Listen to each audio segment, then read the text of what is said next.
Hej, jeg hedder Tina Andersen, og jeg har Danish Horse Academy. Hos Danish Horse Academy kan man lære mange ting om hesten og hestens natur, og et af dem er omkring horsemanship. Horsemanship kan betegnes på rigtig mange måder, og der er rigtig mange trænere, som træner i horsemanship. For mig er det vigtigt, at man som ejer af en hest, og det at arbejde med heste, at man kan en del horsemanship. Og derfor så har vi kurser her på Danish Horse Academy. I forhold til det at gøre en god ridehest endnu bedre, så kan man rigtig meget fra jorden af. Og det er også det, horsemanship. Det handler om samarbejde mellem hest og rytter, men det handler også om metoder. Det handler om det her med at kan se ting, og så handler det også rigtig meget om release.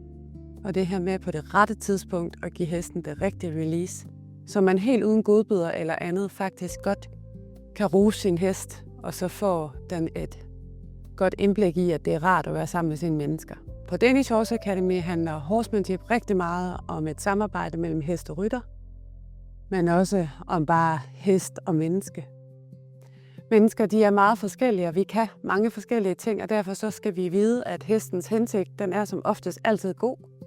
Og at af den årsag er det vigtigt, at du som rytter og hesteejer lærer at håndtere hesten. For mig på Danish Horse Academy, så handler det rigtig meget om, at man er tydelig, og at man, når man laver opgaver med sin hest, at hesten ved, hvad det handler om.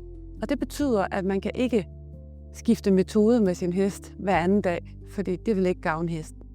Så hvis du søger hjælp til at udvikle dit horsemanship, så kontakt Danish Horse Academy.